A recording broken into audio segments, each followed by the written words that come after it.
right. Stefan Molyneux from Freedom Main Radio. I hope you're doing well. Here with our good friend Mike. It is 11:47 11:47 p.m. And this is what we do on a holiday weekend. It's Thanksgiving. Mike, do you have anything for which you'd be willing to give thanks? Well, it's been an interesting couple of days to start off. Thanksgiving up in Canada, but Trump supporters weren't feeling very thankful over the course of the last few days with the drop of this whole Trump tape that came out and the entire Republican establishment abandoning Trump. Boy, it's almost like that was planned in some way, shape, or form. It's almost like the order came down from on high not to support Trump as this was happening because they don't want him to win, and he was doing really well in all the internal polling. Well, sorry, just to interrupt for a sec, but to be fair, I don't think abandoning is the right words. So for instance, if I abandon something, let's say something I have is not working, I just abandon it by the side of the road. I don't necessarily put a shiv in it and then drive back and forth over it several times. I think it's like the way you would, quote, abandon a body that you've been responsible for taking the life out of. I think abandonment is a very nice phrase. I'm not sure it's hugely accurate as to the malevolent intent. Yeah, so pretty much the Republican establishment proved the point that I've made earlier that this is not just Donald Trump versus the Democrats. This is not just Donald Trump versus the liberal media. This is Donald Trump versus the Republican establishment, which is not that different from the Democratic establishment. They have the same bosses, the same people that donate to campaigns and fund them and want favors. And Trump winning completely kicks over the apple cart, and they tried to take him out over the last few days. And as we see with the debate tonight, and we'll get to this in a bit, it didn't really work. But I know going into this debate, lots of Trump supporters were worried, and I don't like the feeling of relying on political action as it stands, personally. I mean, I don't like the helplessness feeling because, we're far less helpless than other people that, don't have a show and can't put facts out there and that type of thing, and can't communicate to a large group of people. But even with this, I still feel helpless, like, okay, I'm dependent on Donald Trump or someone else, or, people voting in Donald Trump for something to maybe happen. It just feels gross. I don't like it. And going into this with everything over the last few days, it was, probably the worst it's been during this time, because I've been very confident this entire election that Trump was going to go all the way. In the last couple of days, I did have a little like, ooh, this is tough. This is tough. But going into the debate, things worked out well. And right before the debate, we got a surprise, Steph. We got a bit of a surprise. Go on. Well, Donald Trump called a press conference. He posted this video up on Facebook. Oh, that's surprise. That's surprise. Okay. A little bit of a surprise. He was finishing up his debate prep, but instead of having, generals and those type of people with him, he had Juanita Broaddrick, Kathleen Willey, Paula Jones, and Kathy Shelton. Wait, I know this one. Alex, is the category women who've accused Bill Clinton of various forms of sexual impropriety ranging from, say, sexual harassment to outright rape? Well, that applies to Juanita Broaddrick, Kathleen Willey, and Paula Jones, but Kathy Shelton is an interesting case, and I really encourage people that don't know this name and don't know this story to go watch Paul Joseph Watson's recent video on it, which, just nails it perfectly. Kathy Shelton was raped at 12 years old, and Hillary Clinton served as the attorney for the person that raped Kathy Shelton. And Hillary Clinton did everything in her power to discredit Kathy's story, and ended up getting the rapist off after 2 months of time served for the case. And there's a whole litany of it, including Hillary Clinton on tape laughing about, boy, I put him up on the stand, we gave him a polygraph, and it forever ruined my confidence in polygraphs.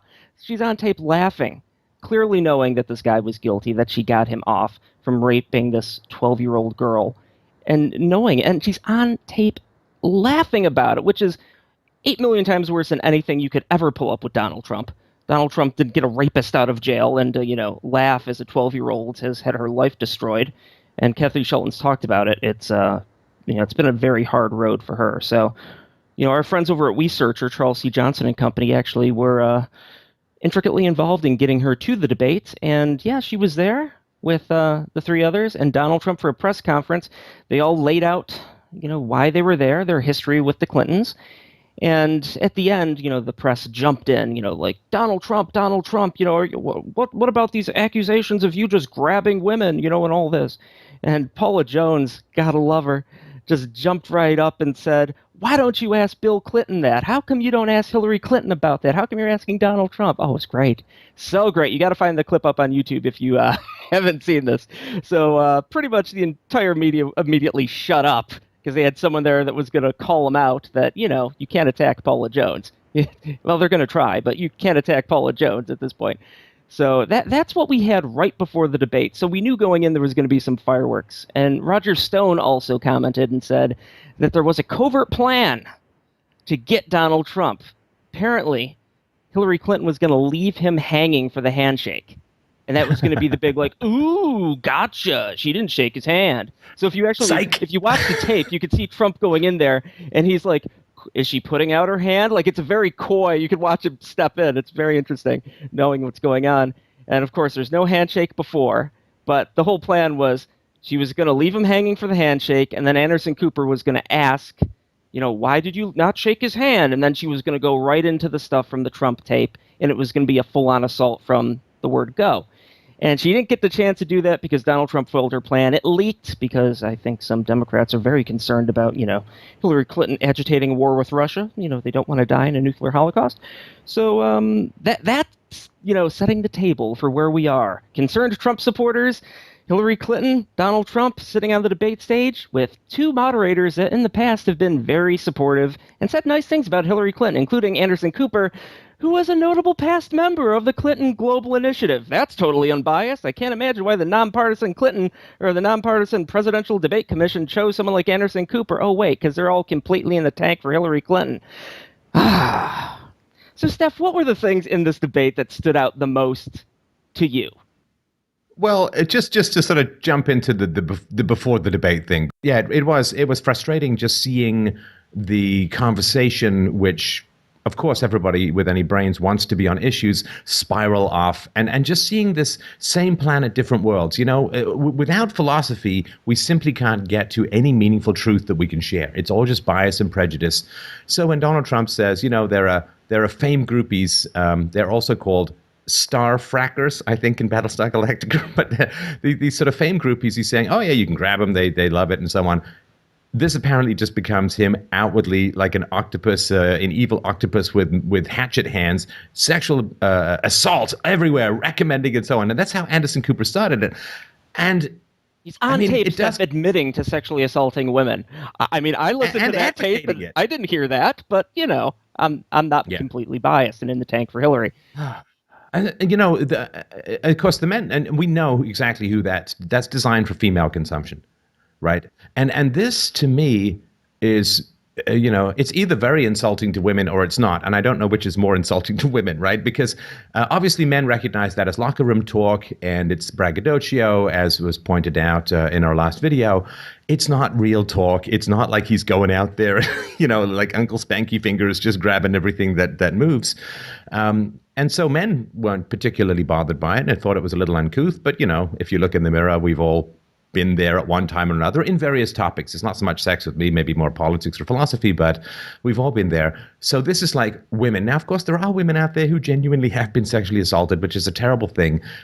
And I don't think they're very confused about what Donald Trump. So it's, I don't know, some sort of hysteria focused on women, and it just became really, really annoying. And I thought that the debate as a whole was this giant pendulum back and forth between feels and facts, appearance and reality, emotionality, hysteria, and actual pragmatic solutions. And for the first 15 minutes, though, man, I thought we weren't getting out of the estrogen quagmire into anything that even remotely recognized reality. Because, Anderson Cooper, basically his first question, you sexually assaulted this, you're talking about sexual assault.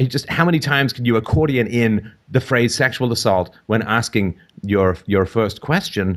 And boy, it set the whole tone. And I wasn't sure we were going to escape that tone, break orbit from Cuck Planet. But boy, did we ever after a while. Well, not to mention that, first off, Hillary won a coin toss.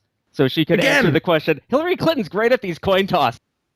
I'd love to see the other side of this supposed two-sided coin.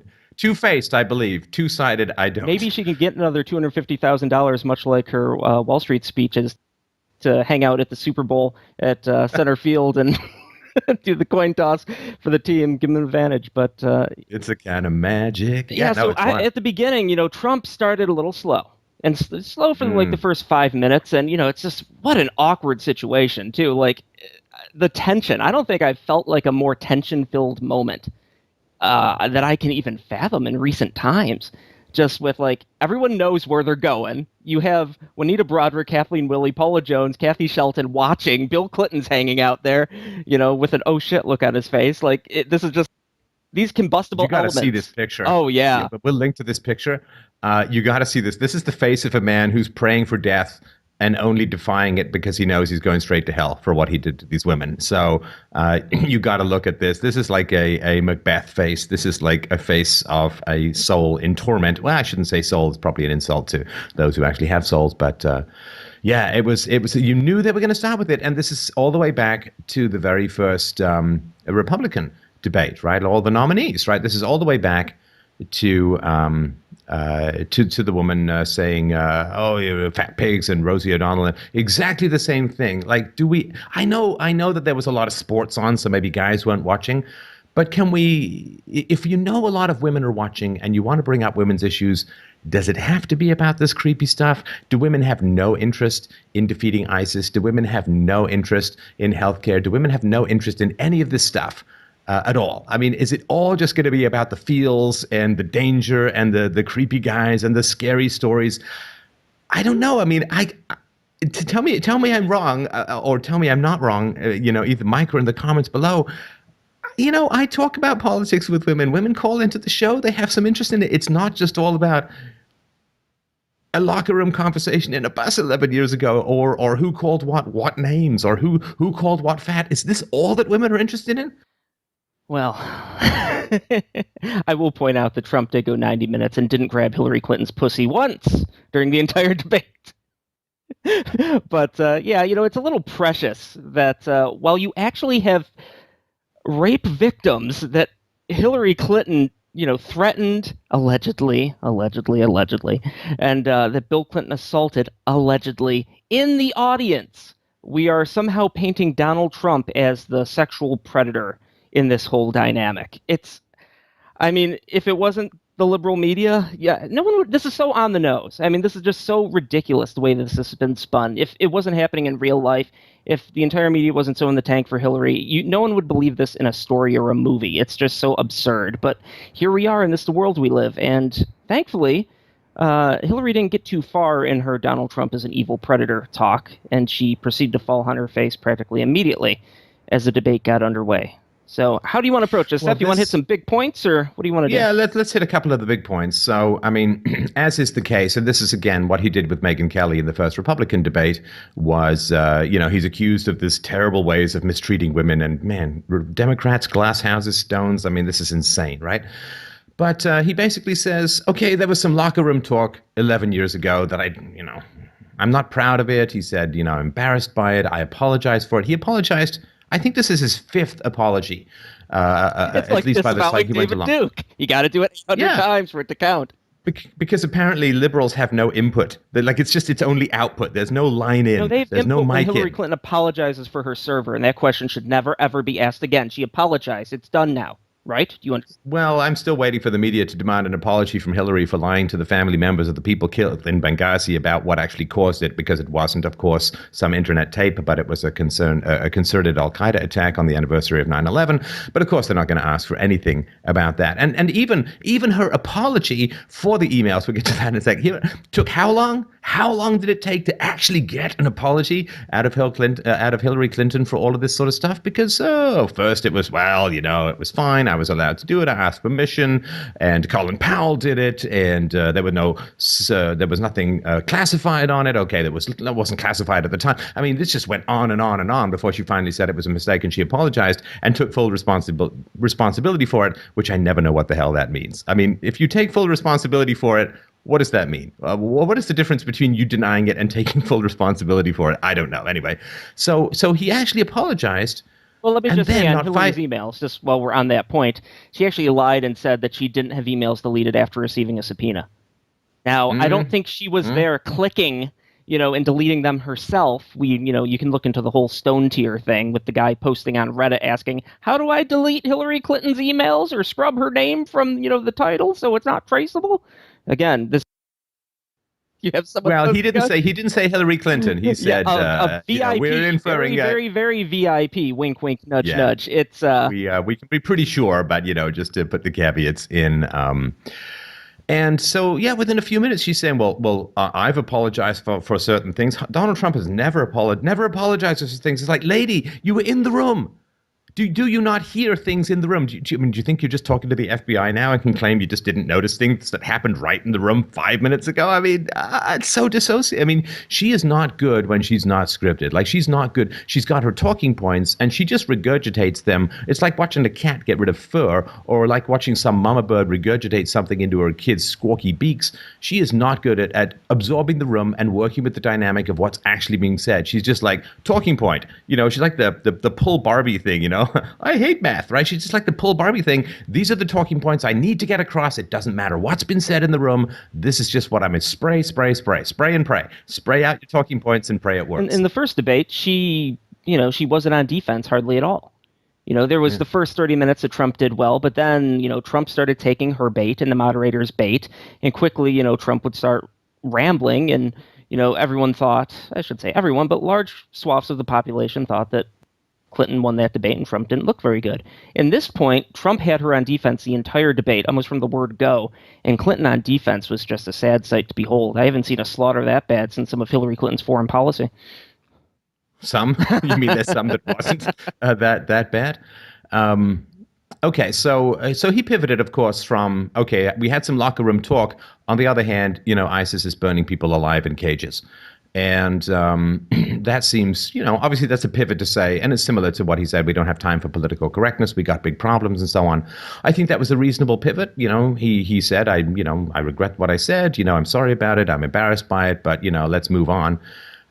Okay, so that's a reasonable apology. And dear God, they did actually get to move on. I mean, despite the fact that the moderators were circling and Trump at one point said, here we go, 3-on-1, right? Because they're constantly interrupting him, not interrupting Hillary. Oh, he was letting Hillary go over. Pointing that out, too, every step of the way. Yeah, and he was saying to Cooper, why aren't you bringing this up? Why aren't you bringing this up? And so pointing out, and I'm very pleased with that, because that's what needed to be done, was just pointing out how bad these moderators are in terms of their bias. And I'm glad he pointed it out, because it's what everyone feels. And when you actually identify what people are feeling, you get a lot of credibility with them. Well, it's still amazing to me that they have managed to turn a guy with $10 billion and all this media experience and charisma and personality into an underdog.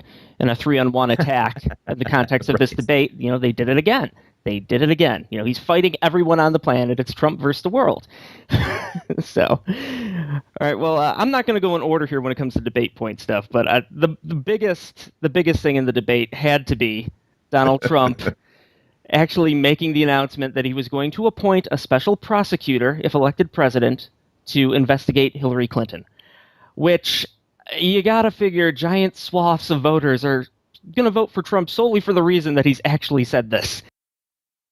Were you alive in the 90s? Are you not an insane Democrat? You're behind this. Sorry, go ahead. Yeah, Clinton actually, probably the best zinger of the night was Hillary saying, "Glad you're not in charge of law in this country," and Donald saying, "Because you'd be in jail." And it's just like, oh, and of course Anderson Cooper had to jump in and be like, "Stop applauding, stop, this looks bad, stop applauding." Well, here's the thing. So I read some comments on Twitter, and everyone follow me on Twitter at Stefan Molyneux, because you'll get some good stuff. Hi, Roseanne. But people misinterpreted this completely, as they are wont to do when they're biased. So people were saying, well, this is like a third world banana republic. If you've got one politician threatening to jail the other if they win the election, right, then that's considered to be some banana republic. First of all, Donald Trump did not threaten to jail Hillary Clinton, because the president can't do that. And he's quite aware of that. He said appoint a special prosecutor. I don't know how that works. I assume they're going to get their subpoenas. There's going to be a grand jury. There's going to be examinations, and they're going to see if there's a proper case. There aren't a lot of people who think that James Comey did a very bang-up job when it came to pursuing this. it's certainly from what I've read within the FBI, they're halfway to doing a cane mutiny and throwing him over in a burlap sack. But so he's going to appoint a prosecutor, and he said, if I were in charge of the law, you would end up in jail. In other words, I would let the law do its job properly, and I would let it go without Bill Clinton having a little private chat with attorney generals on their airplanes for 39 minutes, where I can guarantee you they're not talking about little things here and there and yoga classes and all that. And that would actually go through the whole process. That's why he's not threatening to jail her. He's saying, I don't think there was a good job that was done. And given that she wasn't charged, neither was she exonerated, she can certainly be investigated again. Well, essentially saying, I'm going to restore the rule of law. And to be completely accurate, he said he's going to have his attorney general appoint a special prosecutor. So there's even another layer of division there. Yeah. So, I mean, there's not many people that look at the whole Hillary Clinton thing, even amongst her supporters, and say, this seems completely above board. You know, there is the perception that the laws don't apply to the rich and don't apply to the powerful in the United States. Yep. And when you have that double standard, I mean, it's just going to lead to further division in the United States. And addressing that, Trump is the law and order candidate. You know, I know lots of libertarians don't like the idea of stop and frisk and all this stuff, but you're not going to have people burning down cities with President Donald Trump. I can guarantee you that right now. That will not happen. So, I mean, after she gets the subpoena, according to Trump, she deletes, tens of thousands of emails. There's stuff that's missing all over the place. That's according to the FBI, too. That's definitive. According to the FBI. So, I mean, this isn't even a question. I mean, if you destroy evidence that is under subpoena, as far as I understand it, that's kind of like a crime. And so this isn't even like, as they always say, it's not the crime, it's the cover-up that gets some people. And so this isn't even a question. I mean, without a doubt, it seems to me that she broke the law. And so what are the consequences? Well, can anyone else do that kind of stuff? No, they can't. So that is important, and I think there are lots of people who would really like to see this stuff sorted out. Well, or at least like a fair hearing. Yeah. This idea that the law doesn't apply to the rich and powerful, yeah, I think people are sick and tired of that. We leaked in the WikiLeaks deal earlier this week on public and private positions from a Hillary Clinton speech. She said, you have to sort of figure out how to, getting back to that word, how to balance the public and private efforts that are necessary to be successful politically. And that's not just a comment about today. But if everyone's watching, all of the backroom discussions and the deals, then people get a little nervous, to say the least. So you need both a public and a private position. So everyone read that and pretty much interpreted it as, I think it accurately is interpreted, that, she'll just say anything publicly and then she'll have a private position. And, she documented some of those private positions in her emails, which we'll get to, in Podesta's emails, and we'll get to that. But so she was asked about this by the moderators, which nice to see, I will say. Nice to see that she was actually asked about this because it's a big deal. And her excuse, Steph, would you like to walk people through her movie review / excuse for, essentially lying to people?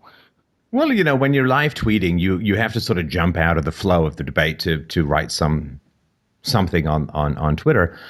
So I was jumping off that saying, wow, I'm really amazed that they're asking her about this. Now, usually what they do with this, if you've got a sort of lefty bunch of mods, what they'll do is they'll give a softball way of phrasing it just to say, well, we asked about it and we kind of got it out of the way. We asked about it, she gave an answer, we moved on, and then you can say, well, nobody can say we weren't objective because we did bring this thing up. And this is people need to understand this. Just because they bring it up doesn't mean that they're cross-examining her. What they're doing is giving her a chance to give a plausible answer so that they can move on. Yep. And then they can say, well, it was dealt with, we've already, so this has nothing to do with grilling her. So I was tweeting something about that. And then I get back, I'm focusing on what I'm writing, and I get back to listening to the debate, and I'm like, why are we getting a movie review? Why is she talking about some movie about Lincoln? Now, so you were watching, I assume, that part. I missed that transition. Why is she talking about a movie about Abraham Lincoln when she's got documentation saying, well, I'll tell the public one thing, but don't worry, I get your back on this other thing, totally different. So her excuse for having a public and private position was, well, Abe Lincoln did it. Abe Lincoln did it. He's the one that talked about it. And I heard about this from Steven Spielberg's Lincoln movie, which I watched. And then she talked about the movie and talked about Abraham Lincoln. So, I mean, I don't know how that hit everyone, but from what I saw on Twitter and what I saw online so far, it pretty much hit everyone is Abe Lincoln told me I could lie. I mean, 4 and 7 years ago, told Hillary Clinton it was okay to lie. So it's uh, Honest Abe has sent me a message through time saying, "Don't take my moniker seriously. Don't take what I'm told seriously, and get a really bristly haircut." That's all I can tell you. Oh, and don't go see that play. That's the other thing I'd like to mention. Other than that, Mrs. Lincoln, how did you enjoy the show? Anyway, go on. well, thankfully Abe didn't die from a mysterious weightlifting accident, something of the sort. Right, But right. yeah, and Trump got in a zinger going like, well, Honest Abe never told a lie. That's very different from you, Hillary. He just, that stuff right there. The idea that she is going to blame this public and private position, which is essentially lying to the people, not being able to trust anything that she says now because she's outright said she's got private positions. Abe Lincoln did it, so therefore it's okay. I mean, using old politicians as human shield. Okay, that's great, Hillary. But I think she just looked terribly coming off that, and she wasn't doing particularly great after the special prosecution zinger either. So Now, is she talking about that? Who knows, right? Is she talking about the Emancipation Proclamation that he said, what I'm not for, but I mean, it turned out that he was. I mean, is that her thing? I don't recall. I have a massive head injury. I don't recall. No. I don't All right. recall the specific variants of it, but it was Abe Lincoln did it, so therefore it's okay. And I'm sure there is nuance in that type of thing, but when you're a politician whose brand is essentially associated with nonstop lying, and they have you on paper being completely untruthful about many things, including emails, which he was again in this debate saying that they weren't deleted after receiving a subpoena, which the FBI said themselves. It's pretty tough to just go, well, Abe Lincoln told me I could lie, so there you go. No problem. Now, again, sort of jumping around in time, earlier on, he started talking about, Trump was talking about, well, this is just stuff that I said. It was never acted on. What about the stuff that is actually acted on in terms of real abuse of women? And he started talking about Bill Clinton's abuse of women and the fact that Bill Clinton was disbarred for lying under oath, the fact that he was impeached, all of this kind of stuff. A lot of young people don't know this. I mean, the disbarment thing, especially, like he's not allowed to practice law now because he lied under oath. That's kind of a big deal. Yeah, and of course, given how he's like this, I don't know, to me at least, like creepy great uncle that you wouldn't want to leave your pets alone with, but he is trotted out as this like white-haired elder statesman by the Democratic Party, and so when you hear about this kind of stuff, it's very much at odds with his public persona for those who weren't around in sort of the 80s and the 90s. So when Trump talks about this stuff, I think there's a lot of kind of stuff that comes along. And a lot of Googling was done during this debate, I guarantee you. Well, we know that. We'll get to George Soros later, but people are really, really surprised. Like, what Bill Clinton abuses women, and what is he talking about? And then they Google it, and it's just like, do not click on the images. But she completely just, well, it's not true. And then wow, what a non-answer. Now, when Trump didn't give something that was satisfying to the moderators, they jumped in and started debating with him. Really, really not holding on to any pretense of neutrality or objectivity, guys. Just wanted to mention that. Martha, late in the debate, she yelled at Trump, "Tell me what your strategy is." Yeah. So the really important thing is to extract from Trump in the moment exactly how he's going to deal with Syria. But there's no need to actually have Hillary Clinton addressed the accusations that her husband is a serial abuser of women. There's people in the room. Do you have anything you'd like to say to them? I mean, that would be the natural question, but no, that's... Well, they bring in the little boy in Syria. Yes, they bring in the little boy in Syria because apparently U.S. foreign policy needs to be driven entirely by sentimental photos. I mean, I have all sympathy for the boy in Syria, but there's lots of suffering in the world. That doesn't mean that everyone's got to run all over the place and destroy their own economy and get their people killed to try and solve it. When you don't solve it, just make it worse. And later she brought up the 10-year-old Ethiopian kid who was concerned that Donald Trump might deport him. And it's like, okay, let's base all our policy ideas around 10-year-old Ethiopian kids. Thanks, Hillary. Yeah, so, I mean, we've got to deal with these kids who aren't even in the room. How about dealing with the women who are complaining about Bill Clinton's abuses against them who are in the room? No, we can't do that. So, I mean, just the fact that, well, we asked it and she answered it, let's move on. That's the only reason these softballs are lobbed in, is so that we can say, well, it was asked and answered, let's move on. She dealt with it. You don't have to keep asking these questions, though apparently you have to keep asking Donald Trump every single time, every single question. And so the fact that he brought it up and that she obviously didn't address it, I mean, that was a really obvious non-addressal. For those of us who are experienced in politics, you see, the fog. When you try and grab a squid underwater, it ejects this ink, and then you're not supposed to be able to find it. But this was a completely obvious one, like not even a bad pivot. When Trump's attacked against something like what you said 11 years ago, he says, yeah, I said it was bad, I'm sorry. And then he does the pivot. I mean, this was just like, it's all false. Hey, look, a rhododendron. Aren't they pretty this time of year? Yeah, well, I'm sure, Juanita Broaddrick, Kathleen Willey, Paula Jones, they're not going away. They're not going away before November 8th. And Hillary Clinton's pivot on this whole thing was, my friend Michelle Obama said, if they go low, you go high, which Trump then again brought up. The tensions between the Obamas and the Clintons are pretty fierce. And in 2008, during the Obama Clinton race, Michelle Obama said that Hillary Clinton was unfit for the White House. I mean, this is on tape, folks. So it's like, with friends like that, I don't know that you need enemies. But yeah, the Obamas are not friends of the Clintons and vice versa.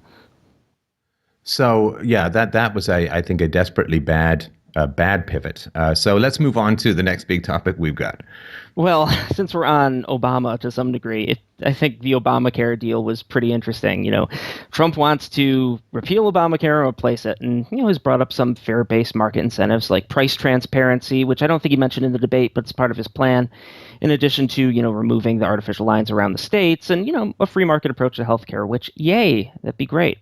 Hillary Clinton's like, well, this thing's completely broken, and my husband did say it's completely crazy a couple weeks ago. And completely broken, but we're just going to fix it because, we can. No, but she said, and I think she said with a fair amount of emphasis, Mike, that she really wanted to lower healthcare costs. Because if you just it's a policy. She really wanted it. She really wanted it. Like, I could become CEO of Apple by saying, I really want to help produce great products at great prices that people want to buy. I'm a business genius because I can be a surgeon by saying, I really, really want your body to be healed and be better. Because, feels and wants and desires and intention, that's all you need in this world. You don't actually have to go hunting with a sphere. You just have to sit there and say, I really, really want food. And boom, magically it falls out of the sky and into your belly. And so I thought that her emotional emphasis was all that was needed. I mean, who needs plans when you have good-hearted intentions? Well, she started off the debate, and I wrote down some of these. She talked about celebrating diversity. She brought that one up a couple of times. Celebrating diversity. Okay. Making college affordable. No plan. Talk to boys and girls. Oh, okay. Talk to boys and girls. Don't let Bill do it. Positivity. Work together. Overcome. And then there's nothing America can't do. Well, except hold her accountable for her crimes. But so this fluffy language, I mean, it completely dominates the majority of Hillary's talking points. When you talk about actual substance, except for foreign policy, where she'll bore you with Middle Eastern names and, generals and all this to the point where everyone listening's mind just completely fogs over and you just go, okay, just stop talking. It's fine. But fluffy language is pretty much in every other aspect of her debating repertoire. And again, I know this was going to be a female-centric debate because the sports teams are on and all that, but man, I got to think that I saw some of this on Twitter, like women feeling like, well, don't pander to us in this way. Don't just give us these empty hallmark drivel phrases. So we're stronger together. There's nothing we can't do. And it's like, I don't want to be encouraged in some vapid nonsense way. This is what you say to children who are really bad at art and have learning deficiencies. That's a lovely picture. You can draw anything you want. I mean, it's like, don't treat me like a pile of tapioca brains, just give me something that's concrete and let me make my own mind up. And these empty phrases, it is repulsive to me. Like I have a physical, like hives, like I just have this physical revulsion to it because it is so transparently stupid. And it appeals to such transparently stupid people. Oh, I just feel good because positive phrases. Okay, I'll put a check mark in. Yeah, why have I studied philosophy for 30 years when empty phrases can just, I have a show called Everything I Say Is True. Do you believe me? Good. Now that saved me a lot of study and thought now, didn't it? Well, one of those lines, too, was Hillary saying, we've had Muslims in America since George Washington. It's like, okay, well, radical Islamic terrorism was not a problem in the United States back when George Washington was around. So slightly less of a problem now, and it's not like they were bringing in lots of lots of people paying them welfare straight off the way to come into the country. Yeah. one of the first things that Jefferson had to deal with was Barbary pirates, also known as Muslim pirates, who were causing a lot of trouble with shipping. And so this woman, I don't know, it seems kind of tone deaf to me. After the number of Islamic attacks in Europe and in America. And, I say this with all due sensitivity to the fact that a lot of Western powers, a lot of Western countries have decimated the Middle East. And I recognize all of that. And I've been fighting against that since almost the very beginning of this show. But, that having been said, the number of attacks and saying, that the big problem is Islamophobia, I thought Trump's answer was not bad, saying, yeah, Islamophobia is a problem. What would help is if Muslims cooperated in helping the FBI identify terrorists, which the FBI has said they've got almost no help from that. And he pointed out that the shooter in San Bernardino's family he shot up 14 people and injured many more, that there were family members over and so on, and probably saw these bombs and guns littering all over the place, and nobody said anything. And so, if you're caught I in a thought shock that your son or daughter or family member is planning a terrorist attack, I mean, I don't know how divorced or dissociated you are from that relationship, but that's a big giant red flag. I don't believe any. I might have actually mentioned, again, I don't want to double guess Trump or whatever, right? Second guess Trump, but I might have mentioned that. Not putting the Orlando nightclub shooter's father right behind Hillary Clinton at the DNC convention might have been something slightly more sensitive to the feelings of Americans who lost loved ones in that. Yeah, not only is Hillary Clinton getting all the Wall Street money, she's also got the support of terrorists. Yay. And she repeated the lie that terrorist organizations... Well, father of terrorists, yeah. She repeated the lie that Donald Trump's face and verbiage was used to recruit terrorists. Well, it wasn't used to recruit terrorists until she suggested it. So actually, Hillary Clinton gave terrorists ideas to use it. They had used Bill Clinton as and his face and his imagery to recruit terrorists, but previous to that, they had not found Donald Trump. But she gave them the suggestion to use Trump to recruit, and they since have started doing so. So in the middle of all this refugee talk, she talked about, well, you see, you just need to vet people, and I'm going to make sure that no one gets into the country that's going to cause a problem. No one. She's just going to sit there and mind read everyone coming into the country. She's got her Hillary mind ray. I have this giant wall of vetting magic that, it repels anyone with bad intentions or their children. See, this is the thing, too. Sorry to interrupt, Mike, but the vetting process is not just about the people coming into the country. In England, the second generation of immigrants from certain cultures are more radicalized than the first generation. So you can't just vet. It's down the line. It's down the road. I mean, how can you possibly vet the third generation down there? You can't. Well, and this, too, comes on the heels of the WikiLeaks, where she talked about refugee vetting. Let me just read a quote from October 28th, 2013. I'm sorry, Mike, as the moderator, I'm going to have to interrupt you and pivot to ask I wasn't even talking about the why emails. Donald Trump. Yeah, no, why Donald Trump is just so mean to women. Can we go back to that? I'm sorry to interrupt you, Mike, but we can't be having any of that. Time's up. Oh, commercial break. Bye-bye. Rhododendrons, squirrel. Sorry. You're not Anderson Cooper. So the quote is, so I think you're right to have gone to the places you visited because there's a discussion going on now across the region to try and see where there might be common ground to deal with the threat posed by extremism, and particularly with Syria, which has everyone quite worried. Jordan, because it's on their border, and they have hundreds of thousands of refugees, and they can't possibly vet all those refugees, so they don't know, jihadists are coming in along with legitimate refugees. Turkey, for the same reason. So she's talking and acknowledged the impossibility of vetting these refugees. Yet, come on in! Trump uses the term extreme vetting, which I take to mean that if they don't have documentation, if they don't have paperwork, if you have no idea who these people are, and most of the people in Syria, there is no documentation, there is no paperwork, they have no idea, then those people don't get to come in. Is it anti-Muslim? No, I think it's just anti-bringing people into the country that you don't know who they are, which may be a problem. I mean, that's pretty cut and dry, bare bones, but somehow it's Islamophobic, and Donald Trump is a terrible, dark person. Well, I think, as far as policy goes, I'm pretty sure that you could widen the net so that anyone who arrives in America with no paperwork whatsoever doesn't get to come in. And that is not that's not a religious test. That's do you have paperwork test, and that I think is one thing. And you can do it by country of origin. That's what you This just suggested. happened, and so you could do this any number of ways. Or you could just do what 86% or 83% of Americans want, which is basically stop immigration.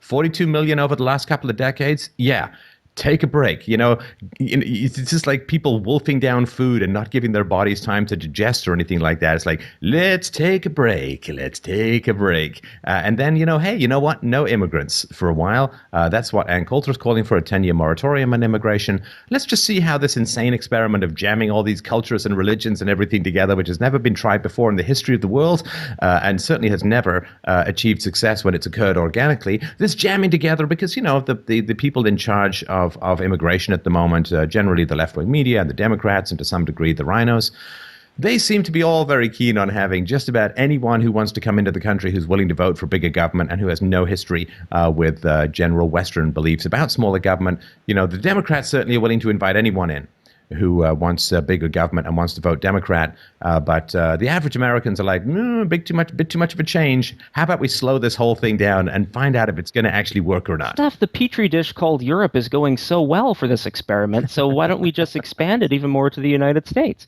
So, naturally, the humanitarian question is, so, okay, there's all these refugees, and what do you do? And Trump has a policy for that, and that's create a safe zone in Syria and try and help them there. And we put out a presentation, I believe it's The Truth About the Syrian Refugee Controversy, that breaks down how it's much, much cheaper to actually help people over there in Middle Eastern countries and not import them to the United States, where cost of living is much, much higher, and they likely don't even speak the language. This is the comparison I draw. If you dropped a poor black kid from Detroit into China, how are they going to do? They don't speak the language. They don't understand the culture. How are they going to succeed? You're putting them in a terrible position. If you set up safe zones in Syria, at least those people have a chance of trying to rebuild something. They're around similar culture. They can speak the language. It's not just dropping them into something completely foreign where their chance of success is zero and they're going to have to be on welfare until the end of time. So Trump has a policy that seems to far outweigh Hillary's policy on that, which is, let's just bring in more people to... No, but Hillary's policy is just bring in people who will vote for Hillary. If they could set up absentee ballots from the Syrian safe zone and still have those people vote for Democrats, but it's just about voting for Democrats. I have no interest in any sort of multiculturalism or anything like that. It's like we value our diversity, but half of Donald Trump supporters are irredeemable racist, sexist, homophobes, and so on, right? So, it's like, oh, come on. Don't give me this diversity crap. You just want everyone who's going to vote on the left. You're a power-hungry witch, and I get that. That all makes sense to me from a sort of amoral, in pursuit of the giant ring of power stuff, but it's got nothing to do with wanting to help people over there. There's terrible stuff happening all over the world. There always will be, at least for the foreseeable future, and you still don't have to shred your entire economy and destroy your youth and all of that just to go in hot pursuit of, I don't know, can we destabilize a bunch of countries so that we can import people who are going to vote Democrat? That is not an argument, although it is actually quite effective, sadly enough. Well, let's go back to the WikiLeaks deal. Something else came out which was fairly interesting. Hillary Clinton on May 16th, 2013, talking about, my dream is a hemispheric common market with open trade and open borders, sometime in the future with energy that is as green and sustainable as we can get, powering growth and opportunity for every person in the hemisphere. So Hillary's dream is open borders. Now, this is after she has repeatedly denied that her dream is open borders, that her plans are for open borders. And you have PolitiFact, the Associated Press, CNN, factcheck.org, Washington Post, all these other media sources carrying water for her and saying, no, she's never outright said that she supports open borders, despite anyone with a brain looking at her policy and actions and going, it's pretty clear that she's going to, grant amnesty for everyone that's here and wants to bring in more people. And, if you say you're going to increase the refugee percentage by 550%, it's a government program. It's going to be more. So... Well, this open borders thing, it's as I mentioned before, it's a complete oxymoron. There's no such thing as, if you've got open, it's no border. It's simply not a border. It is just a line you can cross that is completely imaginary. So she's basically saying that she wants to be the last president of the United States because she doesn't want the United States to exist afterwards, because open borders is exactly that. And see, open borders as well, in one way it's like, oh, well, free travel and so on. But everybody knows exactly which direction that travel is going to go. It's going to go south to north. It's not like a lot of people in Canada. Well, I guess some would like to go to Florida in the winter, but it's not like you're going to get masses of people moving from Canada to America. It's going to be a one-way, massive gravy train of welfare-dependent migrants coming across from South and Central America who are going to sit there and consume welfare at ungodly rates, 70 to 80%, according to some estimates, and going to vote Democrat. So what she wants to do is that there's a border between people who want to vote Democrat, who would like to come into the country, because the Democrats have nothing left to give the poor in America. All they can do is sell American prosperity to foreigners. That's the only thing they've got left on the table. So, yeah, she wants to be the last president of America because open borders will destroy it, as we know. And the one thing I thought was funny, because whenever they say hardworking, on the left, that's the opposite. Because she said to the woman, I think, about Islamophobia, she was saying, well, we want all hardworking Americans to feel like they belong. All people who come to America who are hardworking should blah, blah, blah. Right? It's like, oh, so what, no more welfare for immigrants? Because I don't think a lot of immigrants are coming to America because they really want to work hard. I think they're coming to America because they get 5 or 10 or 15 times the amount of goodies they could get in their home country for free. And I think that's kind of different than how people used to come to America in the 19th century before the giant welfare state. Yep, well put. Nation of immigrants. Well, there wasn't welfare way back when. It's a little different now. So the other point that I thought was pretty interesting was Trump flat out called Hillary on the idea of arming the Kurds, and arming all these people in the Middle East that, you don't really know who they are. And boy, the last 7 times groups that we've armed have turned on the United States, but maybe this time it'll be different. And, Hillary was very enthusiastic about arming the Kurds and whatnot, and to fight terrorism and all that. And Trump just called her out. We're giving weapons to people. We don't even know who they are. And the next day they're our enemy. And why are we going to continue this cycle? This is the person with all the foreign policy experience, Hillary Clinton, getting completely owned on the debate stage by Trump pointing out the obvious to, people that, they don't know a whole lot about Syria, but they can look at, okay, the last 10 times this happened. Well, I'm going to bet that, the next one is not going to go our way either. Well, to be fair to Hillary, though, Mike, I mean, she has this magic vetting power. So not only can she tell but she can I think she just stares into people's eyes and she can know unto the 10th generation what the future of their ideology or religion or belief system is going to be and the effects it's going to have. So I would assume in the same way, she'll go over and, grip the skulls of the Kurds like Hamlet with Yorick, and she'll stare deep into their eyes. One of them may have a soul, and she's going to stare deep into their eyes, and she's going to use her car-like hypnotic powers to figure out if they're good-hearted, genuine, pro-democratic Kurds unto the 10th generation, or just people who want American weapons because they like to make things go boom. Well, given that she couldn't properly vet Alicia Mercado before she, made her the centerpiece of her campaign after the last debate, and that wound up going so poorly that Mercado said, "I'm not talking about Trump anymore. I'm done. I'm done talking about Trump."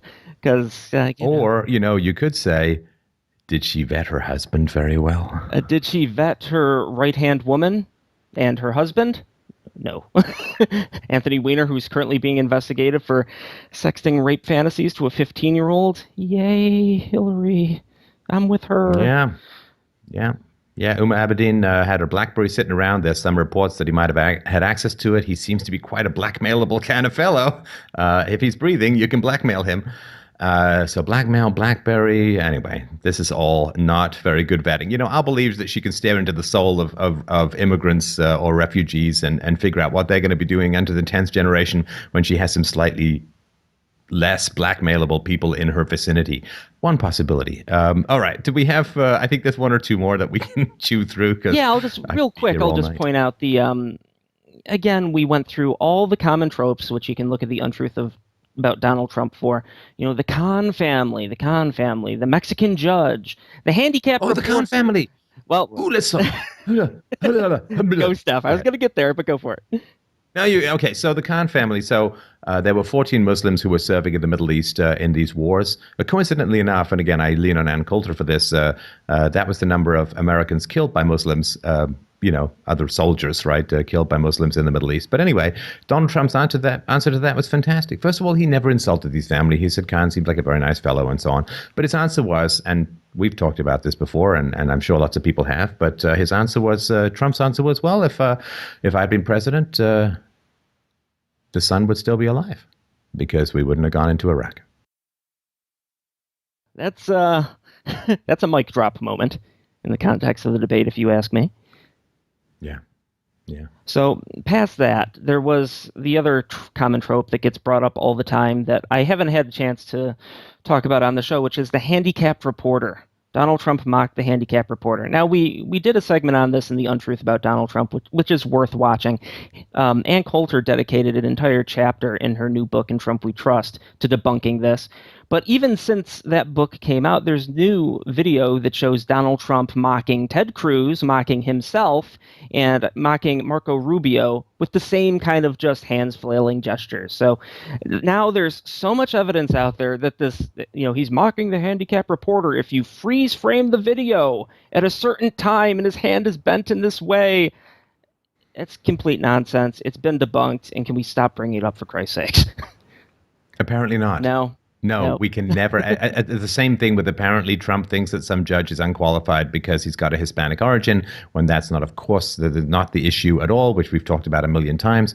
But I think it's wonderful that they keep bringing up this old stuff, which has been so thoroughly debunked, because it allows you out there in the internet to ask people if they've heard this. And if they're like, oh, yeah, he did this and he's racist because of that, and he makes fun of handicapped people, it's like, okay, so you only read like your tiny little slice of leftist propaganda. You can't think whatsoever. You have no access to information outside your little biosphere of leftist navel gazing. So good, I can move on. And the fact that they keep bringing up these same completely discredited tropes is wonderful, because again, it means right now, at least, they got nothing better. Oh, you know what I could really use is another yes, I did, no, I didn't, yes, I did, no, I didn't, over whether Trump supported the Iraq war. That's really helpful in the context of these debates. And again, we cover that in the third version of The Untruth about Donald Trump.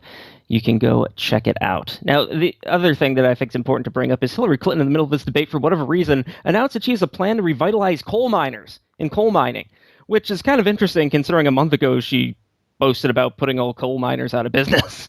So that's a rapid reversal. Kind of interesting how that worked. I guess she wants to win Ohio or Pennsylvania. It's kind of how that works. Yeah, I think that's interesting. Maybe she's going to reinvent them as Starbucks baristas or homeless people or garbage pickers. Maybe she's going to get them some exercise. She's going to get them out into the clean air. Maybe the 10-year-old Ethiopian said, no, don't end the coal miners. And she said, okay. She's going to get them out of the mines into the fresh air, trying to sell oranges on a median of a highway. That's her big plan, get some fresh air, some exercise, some sunshine. Might be fine for them. Another interesting point in this, and I think a lot of people skip over this or view this as a negative, but when Trump just outright said, I disagree with my running mate Mike Pence when it comes to Middle Eastern policy. I really enjoyed that, just how blunt he was about it. Like, people can disagree. And here's Trump. They were like trying to corner him. Well, your running mate said this. Are you going to go? And he's like, yeah, I disagree with him on that. It's like, oh, okay. He just owned it and spoke the disagreement. And, if you own something, it's kind of hard to hit someone on it. So that was an interesting part. And what's wrong? I mean, did they have to be photocopies of each other? Apparently so. Well, I'd mean, like are they not allowed to have? He was a photocopy of Trump, but that's not allowed to have. And they have different, they're different religious denominations, as far as I understand it, or different religious approaches. They have different opinions. And I like when Trump was saying, "Why do you keep talking about exactly where you're going to do your airstrikes to kill people? Because then they're not there." I mean, if you're a tennis player and you point where you're going to hit the ball, you're not going to win a lot of matches. And then the moderator jumped in and said, well, sometimes you have to get civilians out of the area. And it's like, you're proving Trump's point. Psychological warfare. No. And, I tweeted this out, and it's like, yeah, just imagine how much more effective D-Day would have been if the Nazis had known the exact time and place that it was going to occur. Just imagine just how wonderfully that operation would have gone. It would have been like the first 10 minutes of Saving Private Ryan, but that would be the whole movie, just looped over and over and over again. And of course, despite zero evidence to show that this is the case, we had to hear the claims that somehow Russia is trying to hack the U.S. election. Russia is behind the hacks. Hillary's server wasn't breached and wasn't hacked, but if it was hacked, Russia did it. She knows very strongly. So, yes, we had to hear again that, all this WikiLeaks stuff is Russia. Again, there's no evidence that that's the case. WikiLeaks has not said anything about where this has come from, but somehow Hillary Clinton knows it's Russia. Why? Because that's the narrative they're running with, and she really, really desperately wants to go to war with Vladimir Putin. That's clear. And please, dear God, when she says there's no evidence her server was hacked, that means nothing. Nothing. I mean, how many times, did they ever notice? I mean, the people were in there walking around Sony's computer systems for what, a month to a year before they ever figured it out? And they only figured it out because they were locked out and people started spilling stuff. I mean, the whole point of being a good hacker, as far as I understand it, is you don't leave a footprint. You don't leave a footprint. Also a little tough to find evidence when you've scrubbed the server. But, it's like, the cat burglar who can seemingly walk through walls has left no evidence that he was in my apartment. It's like, that's right, because he's a cat burglar who could walk through walls. I mean, there's no evidence that I was hacked. It's like, if people did hack you, they probably would be holding on pretty tight to those emails because that would be the great value. Because as soon as you've been hacked, people change. They want the fog of war over U.S. foreign policy. So if anyone did hack it, they're going to keep it pretty damn quiet because as soon as they reveal what's been hacked, the U.S. can take appropriate action to stem the damage. The real damage is if you don't know. Again, I'm not saying she was hacked. There's no proof. But saying there's no proof that she was hacked, it means nothing. And especially once you've destroyed the server. Anyway. Hillary stuff would just say, fact check, everyone go online, fact check, and that would dismiss any points that you have to rebut her argument. And it would be if people trusted the media to fact check anything, but the vast majority of people don't trust the media to do anything. I mean, they wouldn't trust them to be a dog sitter. So that seems to be the general big points in this debate. And again, it was a Trump slaughter. This was what all the Trump supporters wanted from the first debate. I could say pretty strongly. Hillary was on defense the entire time. Trump got in tons of zingers, completely outwitted her at just about every point. I mean, can you think of any strong points that Hillary hit? I don't mean good points, but I just mean stuff that people would have the perception was a positive. I hate to use this phrase because it's coarse. That shit-eating grin is not doing her any favors. I said this about the first debate. I'll probably say this about the third debate. When he's talking about the destruction of the Middle East, when he's talking about Libya and Syria, which Hillary had a huge involvement in, she was really part of the whole central decision to take out Gaddafi, and thus destroying the richest nation in Africa and opening up the gateway to all the migrants who are swamping Europe and destroying Europe's fiscal safety net and all of that. When Donald Trump is talking about your husband being an abuser of women, when he's talking about the destruction of the Middle East, don't smile. Like, just that makes you look like you've got some internal carnival music going on in your head that's blocking out human sounds from the outside. That is not a healthy smile. Oh, yes, well, the Middle East, it's true, it was destroyed. Giggle, giggle. It's like that shit-eating grin is absolutely not doing her any favors to anyone who's got an ounce of empathy. These are very, very serious issues that are being talked about, and smiling about it like you're just this Cheshire cat beatific grin of being so much above it all. Number one. Number two, don't talk about taking the high road. All she does is hit on Trump for inconsequential crap and repeat lies about it that are discredited, and then don't say, well, if I'm struck back, I'm going to take the high road. And it's like, none of this is doing her any favors. And of course, the people who are just going to, she's Hillary Clinton, she gives me free stuff, I'll vote for that. Okay, fine, I understand that. But there are still a bunch of undecideds. By the way, I don't think any of those undecideds were actually in the audience. Who did we have? A teacher. I wonder if teachers generally vote Democrat or not. I wonder if teachers are big fans of Donald Trump's goal, plan, and idea to introduce voucher systems so parents have some control over where their children go, and there'll be some tiny little bit of market forces at work in the educational industry. I'm going to just go out on a guess based on the Muslims vote overwhelmingly Democrat, and they're just a bunch of other cucky-looking people and people who didn't look like they had much together or much going on in their lives. It's like, I don't really think that they're truly undecided. The teacher was not Rebecca Fredericks from the Fredericks versus California Teachers Association. Our guest, the wonderful Rebecca. Was not her. Not her. Not her at all. So, Donald Trump's campaign, which, the media had proclaimed dead and buried, he'd lost. It's over, they said. It's over as of a couple of days ago. Well, just like they said in August, September, October, November, December, every couple of weeks, Donald Trump's campaign is over. Well, it's not over, folks, and he just kicked Hillary Clinton's backside in a debate. And, yeah, it's going to be an interesting what we got now. So, 20-some just days, wanted to but mention, it's not over. if only he'd had a comeback of some kind before, Mike. I mean, if only at some point in his If only life. he displayed some semblance of competence in this political arena. I mean, he openly said, "I do my best when my back's to the wall. I do my best when I'm down and out. I'm the comeback king, and this is his big. He's the comeback king." So everybody, proclaiming his candidacy dead in the water and so on. It's like, a wish is not a fact. And knowing, I mean, I went in with some trepidation, but I was fairly confident that he was going to do a great job in this debate, and he did. And now everyone understands why he's the front runner, at least on the Republican side. Everyone understands why the Republicans are interested in him. Everyone understands that the Republicans who are voting for him or are supporting him like him a hell of a lot better than they like the Republican Party. And everyone understands that it is truly Trump against the world of power, the world of politics, the world of entrenched interests, the world of lobbying, the world of all the people who are feasting on the body politic and destroying the dream of Western liberties. It is Trump against the world of those people. And if Trump wins against those people, the Western world and maybe even the rest of the world will win as a result. And I think that is a very powerful thing to see. And I was very excited to see it in full-fledged display tonight. Beautifully put, Steph. And one last thing I just want to note, expect to see lots of Democrat plus 20 polling, where they sample 20% more Democrats and Republicans, because they're going to need to, rig that up again in order to maintain the illusion that they're close to even. Because even with this, and there's polls that have come out since the whole Trump tape thing dropped, he lost 1%, which is within the margin of error in some of these polls. So it had pretty much no effect whatsoever, despite the media and the Republican establishment, and of course the Democrats, freaking out about it and proclaiming his campaign is over.